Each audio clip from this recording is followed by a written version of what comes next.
ICC के arrest warrant जारी होने के बाद इजराइल के समर्थक देशों के पिछवाड़े में लाल मिर्चा लगा हुआ है, तिलमिलाए हुए हैं कि अब क्या करें, अब क्या करें, अब तो हमारा वॉर क्राइम खुल जाएगा, क्योंकि डूबने वाला डूबेगा, लेके सबको साथ डूबेगा, सबको यही डर है।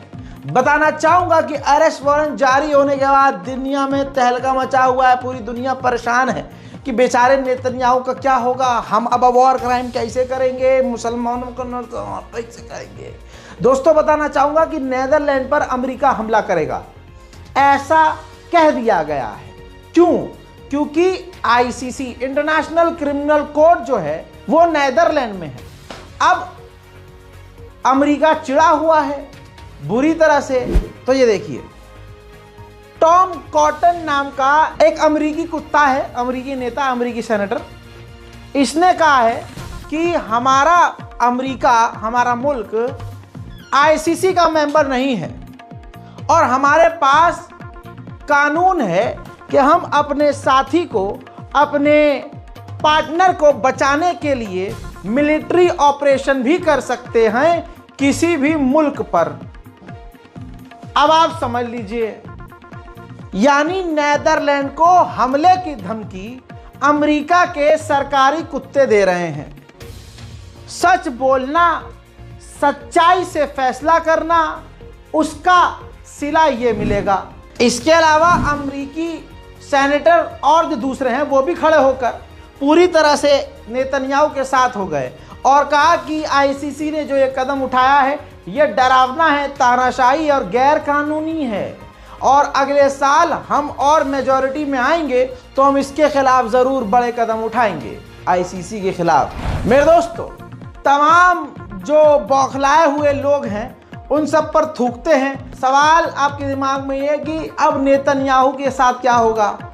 जो देश आईसीसी को मानते हैं, अगर वहां पर नेतन्याहू पहुंचा तो वहां गिरफ्तार हो जाएगा। लीजिए, देख लीजिए अब ये मैप, देख लीजिए कि कौन सा देश कहां पर है। ये जो ब्लू कलर से हाईलाइट हुए देश हैं, ये देश आईसीसी को मानते हैं, इंटरनेशनल क्रिमिनल कोर्ट को मानते हैं, जो ये हाईलाइट है। तो दोस्तों पहली बात तो ये क्लियर है कि भारत हाईलाइट नहीं है, तो इसका मतलब ये है कि भारत के अंदर नेतन्याहू सेफ है। ऑफ कोर्स अब कहां कहां गिरफ्तार होगा नेतन्याहू, देख लीजिए, मैप आपके सामने है।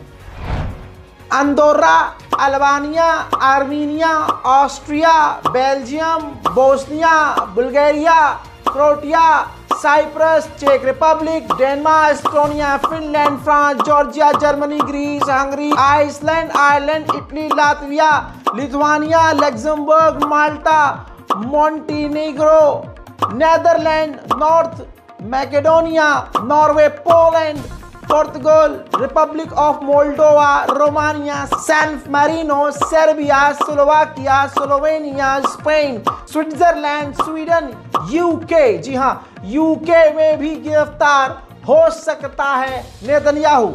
लगभग 124 देश के अंदर अब नेतन्याहू कदम नहीं रख सकता। ये वो हाईलाइट देश 100 टोटल 24 है, 124 देश के अंदर नेतन्याहू कदम नहीं रख सकता। वहीं यूरोपीय यूनियन के फॉरेन पॉलिसी चीफ ने ईयू से, यूरोप के देशों से कहा है कि ये जो अरेस्ट वारंट जारी हुआ है इसको आप मानिए, इज्जत कीजिए इसकी, और नेतन्याहू को पकड़िए अगर वो आपके यहाँ आता है तो। A court of justice, an international court of justice, and the decision of the court has to be respected and implemented. So I take note of the decision of the International Criminal Court to issue arrest warrants from Prime Minister Netanyahu, the former Minister of Defense Mr. Gallant, and the Hamas leaders Dave. दोस्तों Netherlands के अंदर ही ICC है और Netherlands वो पहला देश है जिसने कहा था कि हम नेतन्याहू को गिरफ्तार करेंगे। अब एक तरफ आईसीसी ने अरेस्ट वारंट जारी किया, वहीं नीदरलैंड का ही विदेश मंत्री इजराइल आने वाला था।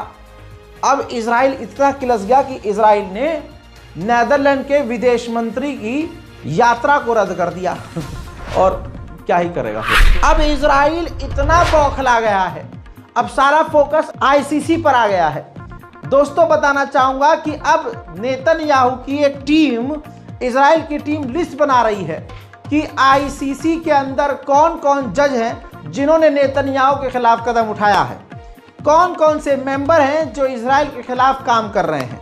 उनकी लिस्ट बनाकर जब डोनाल्ड ट्रंप, सबसे बड़ा जानवर जो है, जब अपनी कुर्सी पर बैठेगा तो उसके सामने पेश किया जाएगा कि इनके खिलाफ कार्रवाई की जाए।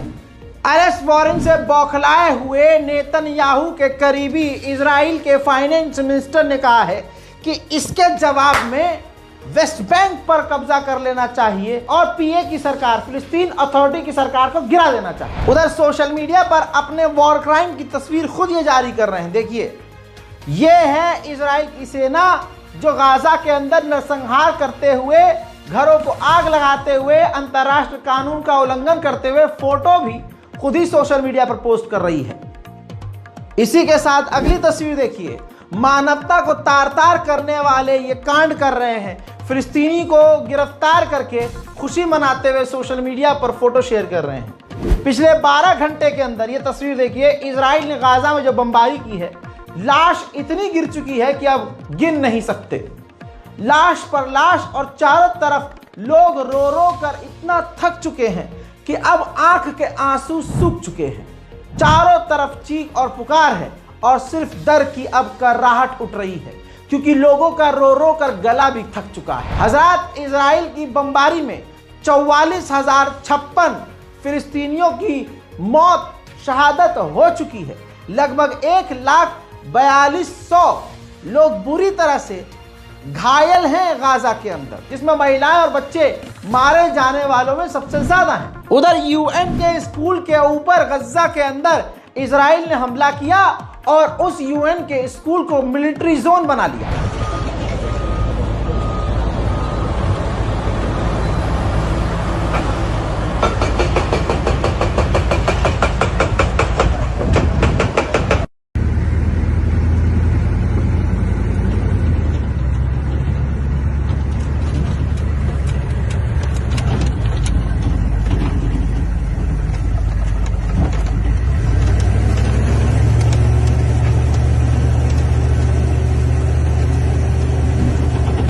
पूरे नस्लों को खत्म कर रहा है इजराइल।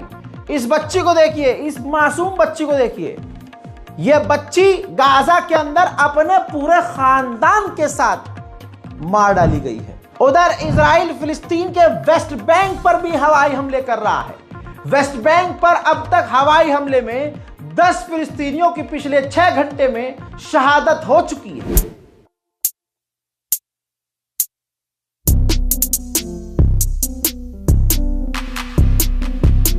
उधर कुछ ही महीनों के अंदर 1177 मकानों को इजराइल तोड़ चुका है और उस मकानों पर, उन जमीनों पर कब्जा कर चुका है। गाजा के अंदर देखिए, अरब की तरफ, मिडिल ईस्ट की तरफ रोटियां घरों के अंदर नहीं बनती है। मैं अपने भारतीय और पाकिस्तानी और बांग्लादेशी लोगों को, नेपाली लोगों को क्लियर कर दूं, मेरे जो व्यूवर्स यहाँ के हैं, हमारे घरों के अंदर रोटियां बनती है, वहाँ रोटी बाहर बनती है। तो बेकरी के अंदर रोटी मिलती है और वहाँ गली गली में, चप्पे चप्पे में बेकरीज होती हैं। बता दूं कि गाजा के अंदर जो 19 बड़ी बड़ी बेकरीज हैं, उनमें से सिर्फ और सिर्फ 7 बेकरी काम कर रही हैं। ये देखिए, डिटेल प्रिंटेड डॉक्यूमेंट मौजूद है मेरे पास, जो गाजा की अथॉरिटी बता रही है। सिर्फ जो 3 बेकरी हैं वो किसी इलाकों में काम कर रही हैं।